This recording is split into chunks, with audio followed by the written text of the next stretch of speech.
Évangile selon Matthieu, chapitre 24. Premier paragraphe, versets 1 à 14. Et Jésus sortit et s'en alla du temple, et ses disciples s'approchèrent pour lui montrer les bâtiments du temple. Et lui répondant leur dit: Ne voyez-vous pas toutes ces choses? En vérité, je vous dis, il ne sera point laissé ici pierre sur pierre qui ne soit jeté à bas. Et comme il était assis sur la montagne des Oliviers, les disciples vinrent à lui en particulier, disant: Dis-nous quand ces choses auront lieu, et quel sera le signe de ta venue et de la consommation du siècle? Et Jésus répondant leur dit: Prenez garde que personne ne vous séduise, car plusieurs viendront en mon nom disant: Moi je suis le Christ, et ils en séduiront plusieurs. Et vous entendrez parler de guerre et de bruit de guerre.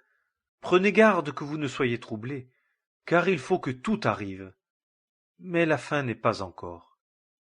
Car nation s'élèvera contre nation, et royaume contre royaume, et il y aura des famines, et des pestes, et des tremblements de terre en divers lieux. Mais toutes ces choses sont un commencement de douleur. Alors ils vous livreront pour être affligés, et ils vous feront mourir, et vous serez haïs de toutes les nations à cause de mon nom.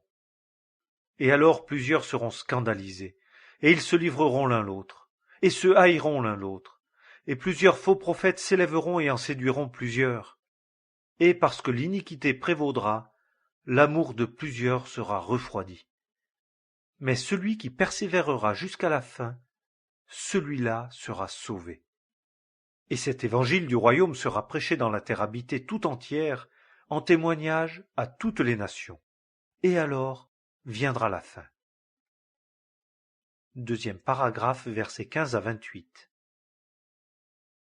Quand donc vous verrez l'abomination de la désolation dont il a été parlé par Daniel le prophète, établie dans le lieu saint, que celui qui l'y comprenne, alors que ceux qui sont en Judée s'enfuient dans les montagnes, que celui qui est sur le toit ne descende pas pour emporter ses effets hors de sa maison, et que celui qui est au champ ne retourne pas en arrière pour emporter son vêtement.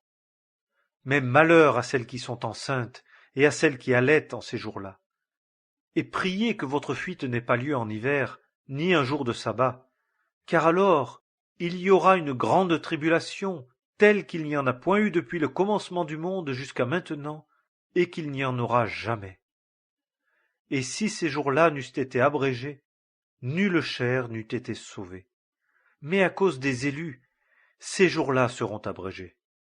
Alors si quelqu'un vous dit: Voici, le Christ est ici, ou il est là, ne le croyez pas. Car il s'élèvera de faux Christ et de faux prophètes, et ils montreront de grands signes et des prodiges, de manière à séduire, si possible, même les élus. Voici, je vous l'ai dit à l'avance. Si donc on vous dit: Voici, il est au désert, ne sortez pas. Voici, il est dans les chambres intérieures, ne le croyez pas. Car comme l'éclair sort de l'Orient et apparaît jusqu'à l'Occident, ainsi sera la venue du Fils de l'homme. Car où que soit le corps mort, là s'assembleront les aigles. Troisième paragraphe, versets 29 à 31. Et aussitôt après la tribulation de ces jours-là, le soleil sera obscurci, et la lune ne donnera pas sa lumière, et les étoiles tomberont du ciel, et les puissances des cieux seront ébranlées. Et alors paraîtra le signe du Fils de l'homme dans le ciel. Et alors toutes les tribus de la terre se lamenteront, et verront le Fils de l'homme venant sur les nuées du ciel, avec puissance et une grande gloire. Et il enverra ses anges avec un grand son de trompette, et ils rassembleront ses élus des quatre vents, depuis l'un des bouts du ciel jusqu'à l'autre bout. Quatrième paragraphe, versets 32 à 51. Mais apprenez du figuier la parabole qu'il vous offre. Quand déjà son rameau est tendre et qu'il pousse des feuilles, vous connaissez que l'été est proche. De même aussi vous, quand vous verrez toutes ces choses, sachez que cela est proche, à la porte. En vérité, je vous dis, cette génération ne passera point que toutes ces choses ne soient arrivées. Le ciel et la terre passeront, mais mes paroles ne passeront point. Mais quant à ce jour-là et à l'heure, personne n'en a connaissance, pas même les anges des cieux, si ce n'est mon Père seul. Mais comme ont été les jours de Noé, ainsi sera aussi la venue du Fils de l'homme.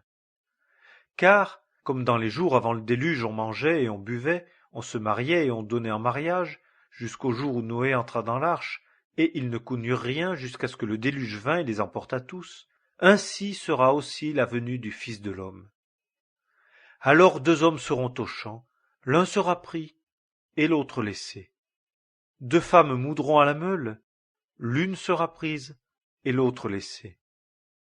Veillez donc, car vous ne savez pas à quelle heure votre Seigneur vient. Mais sachez ceci, que si le maître de la maison eût su à quelle veille le voleur devait venir, il eût veillé et n'eût pas laissé percer sa maison. C'est pourquoi vous aussi soyez prêts, car à l'heure que vous ne pensez pas, le Fils de l'homme vient. Qui donc est l'esclave fidèle et prudent, que son maître a établi sur les domestiques de sa maison pour leur donner leur nourriture au temps convenable? Bienheureux est cet esclave-là, que son maître, lorsqu'il viendra, trouvera faisant ainsi. En vérité, je vous dis, qu'il l'établira sur tous ses biens. Mais si ce méchant esclave-là dit en son cœur, mon maître tarde à venir, et qu'il se mette à battre ceux qui sont esclaves avec lui, et qu'il mange et boive avec les ivrognes, le maître de cet esclave-là viendra en un jour qu'il n'attend pas, et à une heure qu'il ne sait pas, et il le coupera en 2 et lui donnera sa part avec les hypocrites. Là seront les pleurs et les grincements de dents. Évangile selon Matthieu.